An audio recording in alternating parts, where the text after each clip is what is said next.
तो आप लोगों को जो है मैं आज आकृति और आकार के बारे में पढ़ाने वाला हूँ। और उसमें हमने अभी भी स्टार्ट किया हुआ था, तो आप लोगों को बताया था कि इंडिया जो है वो आपका दुनिया के 7 सबसे बड़े देशों में से एक है। एक्चुअली ये जो है आपका 7वें नंबर पे आता है। पहला नंबर जो है आपका रसिया का था, ठीक है। और इसके बाद बात करूं तो वो आपका जो है कनाडा का आता है। कनाडा के बात करूं तो फिर चाइना आता है, और चाइना के बाद जो आपका यूएसए हो गया, यानी कि अमेरिका हो गया, ठीक है। और यूएसए के बाद जो आपका हाँ 5वें नंबर पे आता है आपका ब्राजील। और ब्राजील के बाद आता है आपका ऑस्ट्रेलिया, और ऑस्ट्रेलिया के बाद आपका आता है इंडिया, ठीक है। तो इस तरीके से आप लोग ये सातों जो बड़े बड़े देश हैं इनका नाम याद रखेंगे। पहला जो है एक बार फिर से मैं बता दूं, पहला जो है रसिया, दूसरा जो आपका चाइना, कनाडा, और तीसरा जो आपका चाइना, चौथा जो आपका यूएसए, और पांचवा जो आपका ब्राजील, ठीक है। और इसके बाद जो है आपका आ जाएगा ऑस्ट्रेलिया, और उसके बाद से आपका इंडिया, ठीक है। इस तरीके से आप लोग एक ट्रिक भी बना सकते हो कि रुक, देखो यहाँ पे आर, और यहाँ पर क, कनाडा, ठीक है। तो रूस में का रू, और चाइना कनाडा में का क, तो रुक, चीन, अब आया भारत। तो ऐसे करके भी आप लोग जो है ट्रिक बना सकते हो। रुक का मतलब हो गया रसिया और चाइना नंबर 1 और 2 हो गया। और चीन का मतलब हो गया आपका जो है चीन, जो कि 3 नंबर पे आ रहा है। और अब में दो देश हो जाएंगे, अ से अमेरिका और ब से आपका जो है ब्राजील। तो रुक, चीन, अब, और इसके बाद से आया से हो जाएगा ऑस्ट्रेलिया, और भारत का हो जाएगा इंडिया, ठीक है। तो इस तरीके से आप ट्रिक के माध्यम से भी आप लोग याद रख सकते हो दुनिया के टॉप सबसे बड़े 7 देश, ठीक है। चलिए बात करते हैं अगर इंडिया का। भले ही ये 7वां देश हो, लेकिन फिर भी जो है, एक सेकंड, ये क्या बोल रहे हैं सर, ठीक है। चलो ठीक है, कुछ लोग जो है कुछ बार बार मैसेज करके दिक्कत कर रहे हैं। मैं बता रहा था कि चलो, इंडिया जो है दुनिया के 7 सबसे बड़े देशों में से एक तो है, बट फिर भी इसका जो एरिया है वो मात्र दुनिया के एरिया का, टोटल एरिया का आपका जो है 2.4% ही है, जो कि आपका काफी कम हुआ। बाकी अगर बात करूं तो 97.6% हो रहा है, ये आपके जो है दूसरे देश मिलकर के बनाते हैं। अगर नेक्स्ट बात करूं कि ये जो आपका 2.4% जो आपका इंडिया का एरिया है ना, टोटल वर्ल्ड के एरिया का, ये कितना है? तो एग्जैक्टली अगर बात किया जाए तो ये हो जाएगा आपका जो है 32.8 किलोमीटर स्क्वायर, ठीक है। अब बात करते हैं आगे कुछ और फैक्ट्स। तो इसमें आप लोगों को ध्यान रखना, एक मिनट, ये क्या बोल रहे हैं आदित्य राज।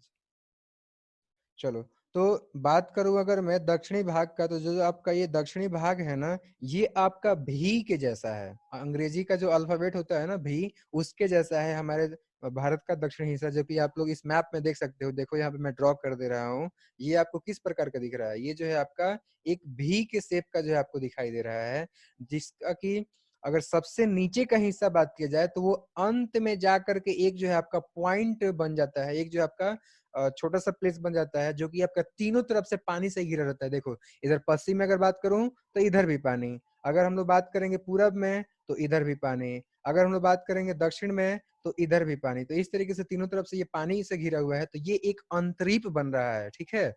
इस अंतरीप को हम लोग बोलेंगे कुमारी अंतरीप। ये मैंने आप लोगों को जो है पहले भी पढ़ाया हुआ है, ठीक है। और ध्यान रखिए कि इसके पश्चिम में जो आपका अरब सागर है, देख सकते हो कि यहाँ पर भी मैंने लिख दिया अरेबियन सी, ठीक है। तो अरब सागर है इसके पश्चिम में, जो आपका भी के शेप का भारत का दक्षिणी हिस्सा है उसके पश्चिम में। और पूरब में अगर बात करूं तो बे ऑफ बंगाल है, यानी कि जो आपका बंगाल की खाड़ी है, ठीक है। वही बात करेंगे हम लोग साउथ में, यानी कि जो आपका दक्षिणी भाग में, तो दक्षिणी भाग में जो आपका इंडियन ओशन पड़ता है, इसका मतलब हुआ कि हिंद महासागर है, ठीक है। तो ये चीजें आप लोग ध्यान रखिए। एंड नेक्स्ट चीजें मैं बात बता दूं आप लोगों को कि ये जो आपका भारत का दक्षिणी हिस्सा है, जो कि भी के शेप का है और तीन तरफ से पानी से घिरा हुआ है, ये है आपका प्रायद्वीपीय भारत, यानी कि इसको हमने नाम दिया है प्रायद्वीपीय भारत, ठीक है। क्यों? क्योंकि ये तीनों तरफ से जो आपका जो है पानी से घिरा हुआ है।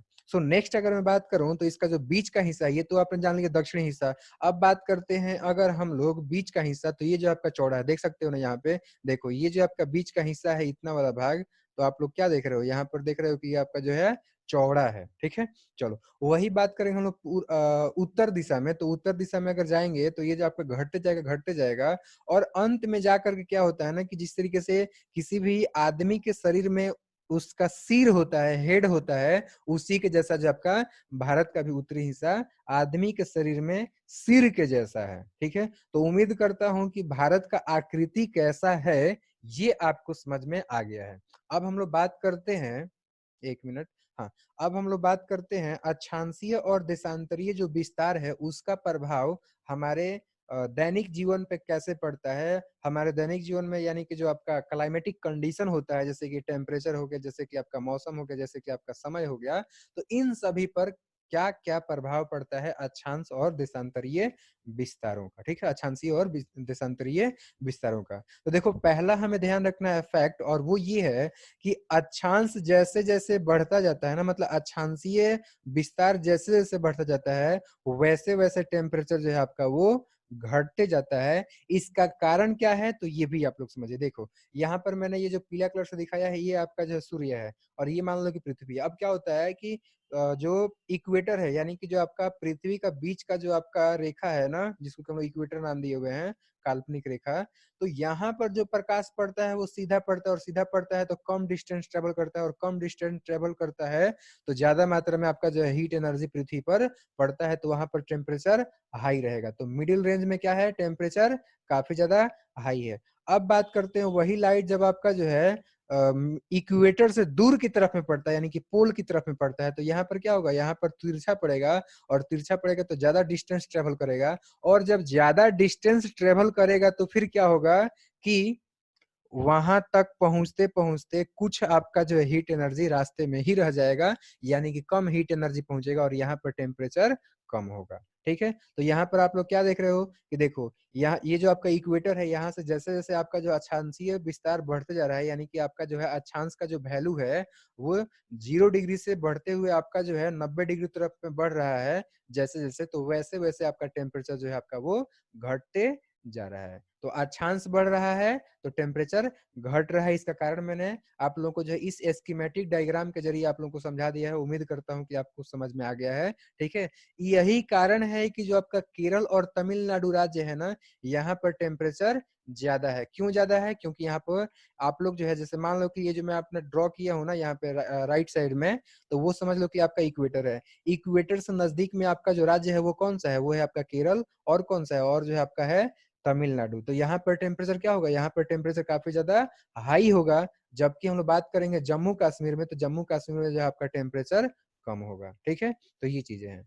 सो अगर मैं नेक्स्ट बात करता हूँ कि कर्क रेखा जो कि आपका भारत को जो है लगभग लगभग दो बराबर हिस्सों में बांटती है, बीचों बीच से होकर गुजरती है, यहाँ पर डॉट डॉट लाइन से आप लोगों को दर्शाया गया है। ठीक है, ये जो आप लोग डॉट डॉट देख रहे हो ना, ये आपका कर्क रेखा है। ठीक है, तो ये जो कर्क रेखा है, इसके मतलब कि इसका जो है हमारे ज्योग्राफी काफी इम्पोर्टेंस है। और वो क्यों है, तो बातों को समझिए। देखो, ये जो आपका कर्क रेखा है ना, ट्रॉपिक ऑफ कैंसर है ना, इसके नीचे के हिस्से में अगर बात करें, ठीक है, तो क्या होता है कि साल के किसी ना किसी हिस्से में आपका जो सूर्य का प्रकाश है वो सीधा पड़ता है, और इस वजह से यहाँ पर टेम्परेचर हाई रहता है। ठीक है, और यहाँ पर जो आपका उष्ण क्षेत्र बन जाता है। ये ध्यान रखेंगे, कौन सा क्षेत्र यहाँ पे बन रहा है? उष्ण क्षेत्र बन रहा है, यानी कि सालों में साल भर जो आपका गर्मी ज्यादा रहता है। ठीक है, तो ये हो गया उष्ण क्षेत्र। उष्ण क्षेत्र जो कि आपका ट्रॉपिक ऑफ कैंसर से नीचे का एरिया है। और वही जब बात करें हम लोग ट्रॉपिक ऑफ कैंसर के ऊपर का एरिया, ये जिसमें कि आपका जो है ये जो आपका बिहार है, ठीक है, ये भी आ जाएगा। ठीक है, तो यहाँ पर क्या होता है कि सूर्य का प्रकाश जो है आपका तिरछा पड़ता है नॉर्मली। ठीक है, ये जो है आपका सीधा नहीं पड़ता है। ठीक है, इस वजह से यहाँ पे क्या होता है कि सूर्य का प्रकाश तिरछा पड़ने की वजह से क्या होता है कि यहाँ पर शीतोष्ण क्षेत्र बनता है, यानी कि जो है कभी टेम्परेचर हाई रहेगा तो कभी जो आपका टेम्परेचर कम भी रहेगा। ठीक है, तो उम्मीद करता हूँ कि ये आप लोगों को जो समझ में आ गया है। थोड़ा सा एक वेट करो, थोड़ा सा कुछ स्टूडेंट्स को जो है कुछ चलिए, तो अभी जो है मैं आप लोगों को बता रहा था शीतोष्ण क्षेत्र और आपका उष्ण क्षेत्र भारत के अंदर में किस तरीके से बनते हैं। ठीक है, चलिए अब तीसरा फैक्ट जानते हैं। तीसरा फैक्ट ये है कि जैसे जैसे आपका अक्षांशीय दूरी बढ़ता है ना, वैसे वैसे जो आपका दिन रात का जो अवधि होता है उसमें आपका अंतर आते जाता है। ठीक है, तो ये चीजें हैं। अब कैसे हैं तो वो भी मैं आप लोगों को बता देता हूँ। देखो, जैसे बात करें हम लोग केरल और तमिलनाडु में, तो यहाँ पर जो आपका दिन और रात की अवधि में जो अंतर होता है वो आपका जो है मात्र 45 मिनट का होता है। और वहीं जब अगर हम लोग बात करते हैं, जब आपका अक्षांशीय दूरी काफी ज्यादा बढ़ जा रहा है, यानी कि आपका जम्मू कश्मीर वाले एरिया की बात करें, तो यहाँ पर वो बढ़ करके इस समय 5 घंटे का हो जा रहा है। और इसको जो है मैं पिछले क्लास में आप लोगों को सृष्टि मिश्रा का जो क्वेश्चन था उस क्वेश्चन को समझाते समय ही आप लोगों को मैंने समझा दिया था कि किस तरीके से आपका जो है दिन और रात का वेरिएशन होता है। उसका क्वेश्चन था कि जो आपके पोलर पोलर रीजन होते हैं ना, यानी कि जो आपका ध्रुवीय प्रदेश होता है वहां पर जो आपका दिन और रात का लंबाई उतना ज्यादा क्यों होता है, और बात करें हम लोग अपने यहाँ तो इतना कम होता है, यानी 24 घंटे का होता है। तो वहां पर इतना लंबा क्यों होता है उसको जब मैंने समझाया था, तो वहीं से आप लोग इस बात को भी समझ पा रहे होंगे कि किस तरीके से आपका जम्मू कश्मीर में जो दिन और रात का जो लंबाई का अंतर है वो आपका 5 घंटे का है, जबकि केरल और वो और केरल और तमिलनाडु का बात करूं तो यहाँ पर जो आपका 45 मिनट मात्र है। ठीक है, तो ये अक्षांशीय दूरी के बढ़ने का ही आपका जो है नतीजा है, ये आपका प्रभाव है। ठीक है, और चौथा हमें ध्यान रखना है, चौथा, एक मिनट, चौथा है कि पूरब से सॉरी पश्चिम से अगर पूरब की तरफ में हम लोग अगर बढ़ेंगे ना, तो फिर आपका जो समय है ये आपका आगे की तरफ में बढ़ते जाएगा। हर एक 15 मिनट पर 1 घंटे का अंतर आएगा, और हर एक 1 डिग्री पर अगर बात करूं तो 4 मिनट का आपका जो है अंतर आता है। ये मैंने आप लोगों को पहले ही समझा दिया होगा। तभी तो आपका देखो 1 डिग्री पर 4 मिनट है, तभी तो आपका जो है 15 डिग्री पर आपका जो है 15 चौके 60 मिनट, यानी कि 1 घंटे का अंतर हो रहा है। ठीक है, अब देखो यहाँ पे क्या बता रहा है कि आंध्र प्रदेश और जो आपका गुजरात राज्य है ना, इन दोनों के बीच में 2 घंटे का अंतर है। और ये क्यों है? क्योंकि आप लोग को ये बताया गया है ना कि सॉरी सॉरी, यहाँ पे जो है गलती टाइप हो गया है, यहाँ पे आंध्र प्रदेश नहीं, यहाँ पर जो है अरुणाचल प्रदेश होना चाहिए था। ठीक है, मैंने गलती से टाइप कर दिया है, तो ये अरुणाचल प्रदेश यहाँ पर आप लोग ध्यान रखेंगे, आंध्र प्रदेश नहीं, अरुणाचल, यहाँ पे मैं लिख दे रहा हूँ अरुणाचल प्रदेश। ठीक है, तो ये आप लोग ध्यान रखेंगे। चलो, तो अरुणाचल प्रदेश में मैंने आप लोगों को क्या बताया कि अरुणाचल प्रदेश और जो आपका गुजरात है उसके बीच में आपका 2 घंटे का अंतर है। कारण ये है कि देखो यहाँ पर जो आपका ये कक्ष का रण है, कक्ष का जो आपका प्रदेश है गुजरात का भाग, यहाँ पर जो लोकेशन है, जो आपका पोजीशन है, यानी कि 68 डिग्री। और यहाँ वही बात करेंगे हम लोग अब अरुणाचल प्रदेश का सबसे जो पूर्वी छोर है उसका, तो वो 97 डिग्री होगा। दोनों के बीच का अगर डिफरेंस का बात किया जाएगा तो दोनों के बीच का जो डिफरेंस है वो आपका 30 डिग्री है। इस तरीके से 30 डिग्री को पार करने में जो है आपका सन को, यानी कि सॉरी पृथ्वी को जो है कितना समय लग जाएगा, तो वो आपका जो है 2 घंटे का लग जाएगा।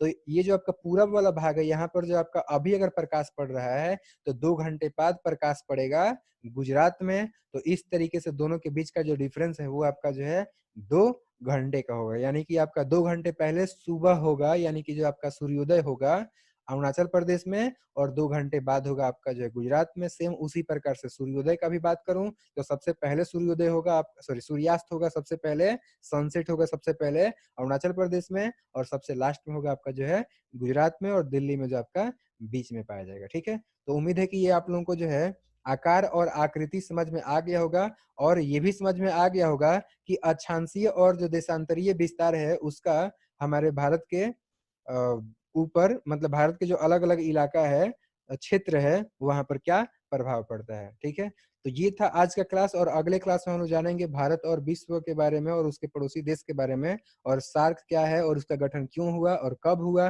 कौन कौन से देश जो है अभी उसके अंदर में है। ठीक है, और शुरू शुरू में जब गठन किया गया था तो कौन कौन से देश थे।